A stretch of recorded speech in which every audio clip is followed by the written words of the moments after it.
जय हिंद। आप सभी का सिद्धार्थ सर यूट्यूब चैनल पर स्वागत है। आज है 9 मार्च और 9 मार्च का मैं क्लियर कर दूं आप लोगों का, आज लगभग पेपर नहीं था क्योंकि किसी भी बच्चे का हमारे पास कोई मैसेज नहीं आया आज के प्रश्न का। तो देखिए, मैं पिछले प्रश्न के हिसाब से मैंने जो पहले दिन सबसे ज़्यादा साल पूर्व से प्रश्न बहुत ज़्यादा पूछे गए थे तो मैंने उसका वीडियो डाल दिया है। समस्यात्मक बच्चों से पूछे गए थे उसका भी इसी के साथ वीडियो डाल दिया था। फिर कल जो तुम्हारे सबसे ज़्यादा विटामिन और रोग से संबंधित पूछे गए थे तो मैंने उसका भी, तो आप लोगों ने वो वीडियो नहीं देखा तो देख लीजिए, क्योंकि मेरा एक ही उद्देश्य है कम समय में ज़्यादा और मैं ऑफलाइन वीडियो में आपको क्या करता हूँ, कम समय में 10 से 15 मिनट के अंदर खूब से खूब 50-60 प्रश्न करवा देता हूँ। तो और मैं यहाँ सीधा बता दूँ, मैं समय ज़्यादा नहीं लेता हूँ, सीधा प्रश्न और आपको आंसर, ताकि आपका एक रिवीजन हो जाए। और मैं फिर से कहूँगा आप लोग ज़्यादा से ज़्यादा अपनी बुक वगैरह यूज करिए जिनका अभी पेपर नहीं है, क्योंकि जितना आप खुद से पढ़ेंगे उससे अच्छा कहीं और कहीं नहीं मिलने वाला। थैंक यू दोस्तों। तो चलिए, अभी तक चैनल सब्सक्राइब नहीं किया कर लीजिए, बेल बटन दबा दीजिए। चलिए, पहला प्रश्न है, कंप्यूटर चलाने के लिए उपयोग किया जाने वाला डेटा या सूचना डैश कहलाती है। तो ये कह रहे हैं, तो याद रखियो, कह रहा है कि कंप्यूटर चलाने के लिए उपयोग किया जाने वाला डेटा या सूचना कहलाती है, तो इनमें से कोई नहीं कहलाती, तो आपका आंसर हो जाएगा डी। चलिए, अगला प्रश्न है, बुनियादी कंप्यूटर प्रोसेसिंग चक्र में डैश शामिल होते हैं। तो यहाँ से मैं आपको बता दूं, सीधा सीधा इनपुट होता है, प्रोसेसिंग होता है और आउटपुट होता है, तो आंसर यहाँ से हो जाएगा 1। अगला प्रश्न है, आउटपुट क्या है, आउटपुट बताना है, तो थर्ड का आंसर हो जाएगा आपका वह जो प्रोसेसर उपयोगकर्ता को दे, उसको कहते हैं आउटपुट। अगला प्रश्न है, इनपुट का आउटपुट में रूपांतरण किया जाता है। तो 4 का आंसर हो जाएगा सीपीयू द्वारा। तो देखिए, आप अगर आपने बेसिक से पढ़ा होगा तो आप तुरंत प्रश्न को मार देंगे, तो वही लोग सक्सेस होते हैं जिन्होंने खुद से बुक से डिटेल में पढ़ा है। अगला प्रश्न है, प्रोसेस्ड डेटा को कहते हैं।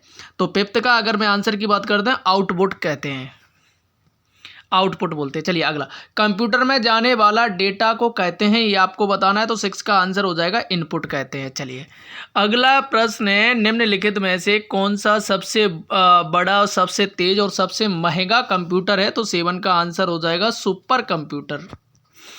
चलिए, अगला प्रश्न की ओर चलते हैं। 8 प्रश्न है, एक छोटे सिलिकॉन चिप पर ट्रांजिस्टरों और अन्य इलेक्ट्रॉनिक उपकरणों के साथ पूर्ण इलेक्ट्रॉनिक सर्किट को डैश कहते हैं, ये आपसे पूछा गया है, तो 8 का आंसर इंटीग्रेटेड सर्किट बोलते हैं।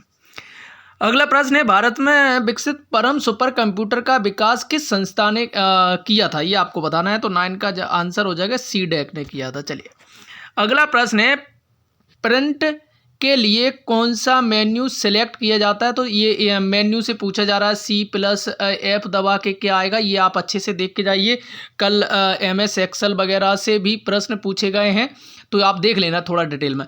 प्रिंट के लिए कौन सा मेन्यू सिलेक्ट किया जाता है, तो 10 का आंसर हो जाएगा आपका फाइल किया जाता है। ठीक है, अगला प्रश्न है, उपयोगकर्ता डॉक्यूमेंट को जो नाम देता है उसे कहते हैं। तो 11वें का अगर आंसर की बात कर दूं तो फाइल नेम कहते हैं। अगला प्रश्न है, विद्यमान डॉक्यूमेंट को परिवर्तित करना डॉक्यूमेंट की कहलाती है। तो 12 का आंसर हो जाएगा एडिटिंग कहलाती है। अगला प्रश्न है, कट कॉपी पेस्ट करने के लिए कौन सा मेन्यू सिलेक्ट किया जाता है। तो 13 का अगर आंसर की बात कर दूं, एडिट। तो याद रखना, ये बहुत ज़्यादा ये इनसे पूछे जा रहे हैं। अगला प्रश्न है, एक्सेल में एक्टिव सेल के कंटेंट्स को कौन से डिस्प्ले करता है, कौन डिस्प्ले करता है, माफ करिए। तो 14 का अगर आंसर का हो जाएगा फॉर्मूला बार, सी आंसर हो जाएगा करेक्ट। अगला प्रश्न है, समग्र डॉक्यूमेंट सेलेक्ट करने के लिए निम्नलिखित में से किसे प्रयुक्त किया जा सकता है। तो 15 का अगर मैं आंसर की बात कर दूं तो कल्ट प्लस ये पिछली शिफ्ट में पूछा गया है, कल पूछा गया है, जो बच्चों ने मुझे बताया है। अगला प्रश्न है, जब संसाधन में डॉक्यूमेंट्स के भीतर टेक्स्ट को एक स्थान से दूसरे स्थान पर ले जाने को क्या कहते हैं। तो आपका 16 का आंसर हो जाएगा कट पेस्ट बोलते हैं। अगला प्रश्न है, नए नाम सहित या नए लोकेशन पर किसी विद्यमान फाइल को सेव करने के लिए आपको किस कमांड का उपयोग या प्रयोग करना चाहिए। तो 17 का अगर आंसर की बात कर दूं, सेव एच। अगला प्रश्न है, माइक्रोसॉफ्ट ऑफिस एक्सेल डॉक्यूमेंट में से प्रत्येक सेल अपने एड्रेस से रेफर किया जाता है जो। तो 18 का अगर मैं आंसर की बात कर दूं तो आंसर हो जाएगा सेल का रो और कॉलम लेवल। तो देखिए ये बहुत, आज मैं 50 से ऊपर प्रश्न लेकर आया हूं। अगर वीडियो अच्छा लगता है तो लाइक सब्सक्राइब कर लीजिए, और अगर आप मैथ के चाहते हैं और रीजनिंग के जो प्रश्न पूछे गए उसी जैसे, तो मैं आपको आज वीडियो डाल दूंगा। आप लोग कमेंट में ज़रूर बोलना पड़ेगा। रिलेशनल डेटाबेस में यह डेटा स्ट्रक्चर है जो एक सिंगल टॉपिक संबंधी इंफॉर्मेशन को पंक्ति और कॉलमों में ऑर्गेनाइजेशन करता है। तो 19 का अगर आंसर की बात कर दूं टेबल। अगला प्रश्न है आपका, यहाँ से CTRL प्लस होम की के प्रयोग से कर्सर डॉक्यूमेंट्स के डैश में पहुंच जाता है। तो 20 का अगर मैं आंसर की बात कर दूं तो सी याद रखना आरंभ में। तो इन सभी से सबसे ज़्यादा की से पूछा जा रहा है। माइक्रोसॉफ्ट ऑफिस डैश है। तो 21 का अगर आंसर की बात कर दूं एक एप्लीकेशन सूट है।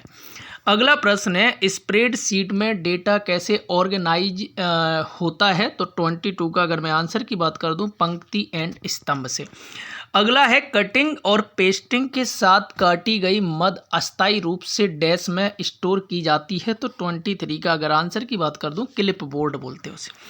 अगला प्रश्न है टेक्स्ट स्टाइल, अलाइनमेंट और साइज को चेंज करने के बटन निम्नलिखित में से कौन सा डिस्प्ले करता है। तो 24 का अगर आंसर की बात कर दूं फॉर्मेटिंग टूल बार। अगला प्रश्न है डेटा को लॉजिकल सीक्वेंस में व्यवस्थित करने को डैश कहा जाता है। तो 25 का अगर आंसर की बात कर दूं सर्टिंग कहा जाता है। अगला प्रश्न है डॉक्यूमेंट के अपीयरेंस को चेंज करने से संबंध वर्ड प्रोसेसिंग टास्क को डैश कहते हैं। तो 26 का आंसर हो जाएगा फॉर्मेटिंग बोलते हैं। किसी विद्यमान डॉक्यूमेंट को अलग नाम सहित सेव करने के लिए आप क्या करेंगे। तो यहाँ से अगर मैं 27 के अगर आंसर की बात कर दूं सेव एज कमांड को प्रयुक्त करेंगे। अगला प्रश्न है कि टेक्स्ट की पंक्ति को के आरंभ में जाने के लिए डैश कुंजी दबाएंगे। तो आपका यहाँ से 28 का आंसर हो जाएगा होम। चलिए 29 है आपका वर्ड में टेक्स्ट की फॉर्मेटिंग करते समय किस ग्रुपिंग में कार्य किया जाता है। तो 29 का आंसर हो जाएगा सी कैरेक्टर्स, सेक्शंस और पैराग्राफ्स। तो यहाँ से आंसर हो जाएगा सी। अगला प्रश्न है नीचे दिए गए सभी पद स्प्रेडशीट सॉफ्टवेयर से संबंध के सिवाय है। तो ये आपको बताना है। तो यहाँ से ये वायरस को छोड़कर सेल, वर्कशीट, फॉर्मूला सभी का है। चलिए अगला प्रश्न है वर्ड प्रोसेसिंग, स्प्रेडशीट और फोटो एडिटिंग डैश के उदाहरण हैं। तो 31 का आंसर हो जाएगा एप्लीकेशन सॉफ्टवेयर के। चलिए अगला प्रश्न है MS एक्सेस में एक टेबल में डैश प्राइमरी कीज होती है। तो यहाँ से 32 का आंसर हो जाएगा 1 होती है। चलिए अगला प्रश्न है डैश सेल जो 2 या 2 से अधिक सेल को कंबाइंड कर एक सिंगल सेल बनाता है। तो उसे बोलते हैं आपका मर्जिंग बोलते हैं। चलिए अगला प्रश्न है वर्कशीट पर क्षैतिज और ऊर्ध्वाधर लाइनें होती हैं उन्हें कहते क्या हैं। तो यहाँ से 34 का अगर आंसर की बात करूं तो आंसर हो जाएगा आपका डी, ग्रिड लाइन बोलते हैं। चलिए अगला प्रश्न है नेटवर्कों के नेटवर्क को कहा जाता है। तो यहाँ से 35 का इंटरनेट कहते हैं, नेटवर्कों के नेटवर्क को इंटरनेट। अगला प्रश्न है किसी व्यक्ति को ईमेल द्वारा मेल भेजने के लिए प्राप्तकर्ता की किस जानकारी का होना अति आवश्यक है। तो 36 का आंसर हो जाएगा ईमेल एड्रेस। चलिए अगला प्रश्न है अनैच्छिक इच्छा के विरुद्ध प्राप्त किए गए ईमेल को कहते हैं। 37 का आंसर हो जाएगा जंक ईमेल बोलते हैं। चलिए अगला प्रश्न है आपका किसी को ईमेल भेजना एक प्रकार से 38 का आंसर हो जाए किसी को पत्र। जैसे पहले हम पत्र भेजते थे, लेटर भेजते थे, अब वो ईमेल सिस्टम हो गया।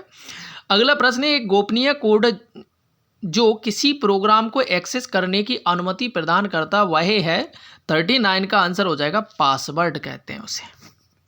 चलिए अगला प्रश्न है आपका आज के सेशन का 40 ईमेल एड्रेस में दो भाग होते हैं। पहला भाग यूजर नेम होता है और दूसरे भाग में ऐड के दौरान अलग रहता है। तो इसमें दूसरा भाग होता है वो आपको बताना है। तो 40 का आंसर हो जाएगा डोमेन नेम होता है। चलिए अगला प्रश्न है आपका, इंटरनेट पर प्रयुक्त होने वाला मानक प्रोटोकॉल है। तो 41 का आंसर हो जाएगा TCP/IP। देखो मैं सभी दोस्तों से फिर से कहूँगा, मैं यूट्यूब पर भले ही वीडियो में ज़्यादा नहीं एक डाल रहा हूँ डेली का, पर मैं फिर से कहूँगा आप लोग ज़्यादा से ज़्यादा आप सेल्फ स्टडी करिए, अच्छे से अपनी किताबें जिनका लेट है उनका रिवीजन करिए, जो नोट्स बनाए भैया, और आपको वही सहयोग करेंगे। बाकी के मेरे से इतने फंसे, हमारे से देखो, हमारे से तो पूरा ही फंसा, ये मेरा स्टूडेंट 180, ये सब चोचलेबाजी है। मैं सभी लोगों को कह रहा हूँ ये सब झूठ है, मार्केटिंग ऐड करना है।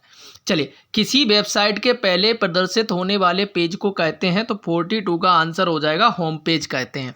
चलिए अगला प्रश्न है, निम्नलिखित में से कौन सा कम्युनिकेशन प्रोटोकॉल प्रत्येक कंप्यूटर के लिए मानक सेट करता है जो कि वेब आधारित सूचनाओं को एक्सेस करती है। तो 43 का आंसर हो जाएगा HTTP।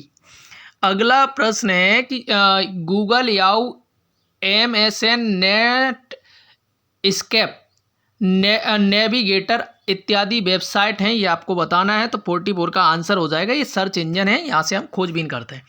अगला प्रश्न है, वेबसाइट एड्रेस एक यूनिक नाम है जो वेब पर विशिष्ट डैश को पहचानने का काम करता है। तो 45 का आंसर हो जाएगा लिंक।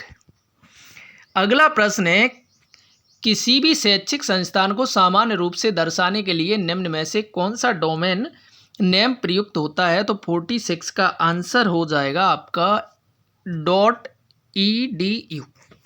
अगला प्रश्न है, इंटरनेट एक्सेस करने के लिए इलेक्ट्रॉनिक एनालॉग संकेतों को डिजिटल में परिवर्तन करने और डिजिटल संकेतों को एनालॉग संकेतों में पुनः बदलने की प्रक्रिया को कहते हैं। 47 का मॉड्यूलेशन तथा डिमांड्यूलेशन कहते हैं। अगला प्रश्न है, वेब ब्राउज़र में अंकित होने वाले वेब एड्रेस को आगे IP एड्रेस में अनुवादित कर लिया जाता है, यह कार्य किया जाता है। तो 48 का आंसर हो जाएगा डोमेन नेम सिस्टम द्वारा। अगला प्रश्न है, मॉड्यूलेशन व डीमॉड्यूलेशन के लिए प्रयोग होने वाला उपकरण है। तो 49 का आंसर हो जाएगा मॉडम। अगला प्रश्न है, वाईफाई का पूरा नाम आपको बताना है। तो 50 का आंसर हो जाएगा वायरलेस फिडेलिटी। अगला प्रश्न है, यूजर नेम व उसके बाद डोमेन नेम निम्न में से क्या दर्शाता है। तो 51 का आंसर हो जाएगा ईमेल एड्रेस। अगला प्रश्न है, किसी भी वेबसाइट या वेब पेज को इंटरनेट पर पब्लिश या उपलब्ध कराने को कहते हैं। 52 का आंसर हो जाएगा वेब होस्टिंग बोलते हैं। अगला प्रश्न है, इसके माध्यम से आप ईमेल कहीं से भी एक्सेस कर सकते यह हैं। 53 का आंसर हो जाएगा वेब मेल इंटरनेट। अगला प्रश्न है, URL क्या है। तो देखिए मैं आपको बता दूं, 54 का आंसर हो जाएगा किसी भी डॉक्यूमेंट्स या पेज को www पर एड्रेस करने के लिए। तो दोस्तों ये थे 54 प्रश्न जो मैंने आज कंप्यूटर के करा दिए हैं कम समय में। आपको देखो मैंने ज़्यादा समय नहीं लिया, 13 मिनट के करीबन लिया है। तो आप लोग चाहो तो और किसका वीडियो चाहते हैं तो कमेंट में ज़रूर बता दीजिए। मैं ऐसे ही ऑफलाइन वीडियो कम समय का आपका खूब से खूब 15 मिनट का, ताकि आपका समय बर्बाद नहीं हो। मैं फिर से कहूँगा आप लोग ज़्यादा से ज़्यादा अपने नोट्स किताबों को यूज करिए। थैंक यू दोस्तों।